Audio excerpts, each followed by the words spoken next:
Hey, how's it going guys? Welcome to the next episode. Today we're gonna be taking a look at the ultimate teamfight tactics guide for beginners. So, you picked up TFT and you don't want to win just by your luck. You want to get good at the game, then make sure to watch till the end. So today we're gonna be talking about economy, meta, early game, late game, and interactions between different classes. Okay, without further ado, let's get started. So the first thing you must know how to manage is your economy. There are a lot of ways of earning money in Teamfight tactics. The first thing being, of course, the 5 gold given to each round. Then there is the win streak and 1 additional gold if you want a PvP fight. There is also a chance in a PvE fight for monsters to drop some gold for you. There's the space pirate bonus, and the most important one for you, the interest. So the interest is basically like an investment. You earn 10 gold and keep it after a round. Great, you get an additional 1 gold.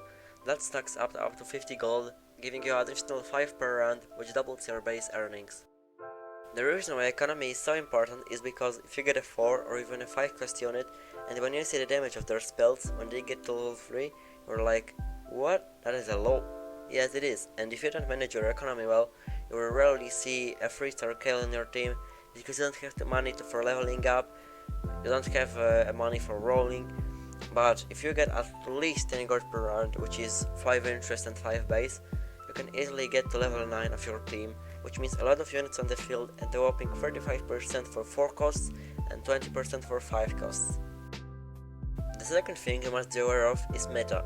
At the time this video is out and it is still patch 10.6, which means rebels are basically unbeatable if you manage them well and get at least a bit lucky, because there are so many strong units there and the buff is really good too. So if you watch this at the day it is out, make sure to try them out. But in patch 10.7, Aurelian Soul and Ziggs get nerfed, which means that rebels will be a bit weaker in early game and like a really late game. So they might be like down-tuned a bit, but we don't know exactly what will change. But also, Echo, MF and GP, the strongest units in the game right now, are getting nerfed too, which means depending on the class buffs that we still don't know about, like the Chrono, the Sorg, the Blade Master buff, we don't know anything about it, but if it's like a big buff for those, the meta might change. So keep an eye on the meta of the current patch, and keep an eye on what's strong and what isn't in the current patch.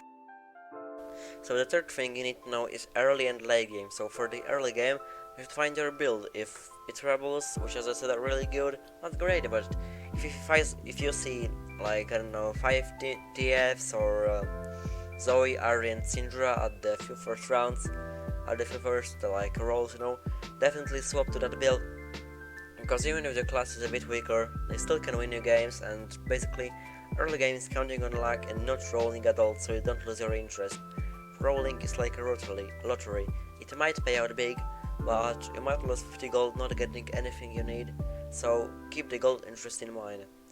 Okay, for the late game, if you know that the game ends for you at least in like a few rounds, it might end because you're low on HP or just you and your enemy left, don't hesitate to spend your money on XP if you aren't level 9 yet, and if you are, just roll for some units that might really become useful for your team, because keeping ending the game with 50 gold is 50 lost gold, and if you lose while having 50 gold, that's like you could win that easily maybe sometimes. So make sure to spend that gold at your few last rounds of the game.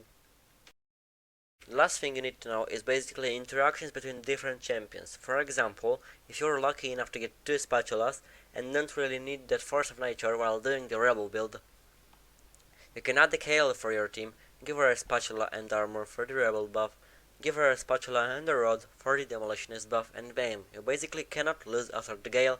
The KL gets her spell off, because rebel buff and the shield just make her unkillable for the few first seconds of the round.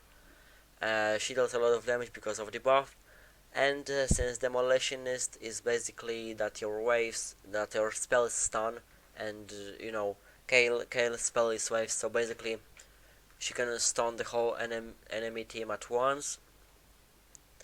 and since Ziggs is a demolitionist, you just need one item to finish that off. Also, if you're like another example of that is when you're doing a cybernetic build, you have a Lucian, which is probably your hyper carry because the only like carries in that team are might be Irelia, Lucian, or Echo, but Irelia and Lucian are like really late into the game because there are 4 and 5 cost units. So probably mostly your Lucian is your hyper carry, and if you have to choose between GP and MF, which are really good, make sure to get the MF just because she is not just really strong but also upgrades your Lucian even more than he is right now. So he's gonna be just do a lot more. So yeah. Okay, thank you guys for watching. Make sure to like the video, to subscribe, hit the bell icon, and yeah, stay tuned for the next Teamfight Tactics videos.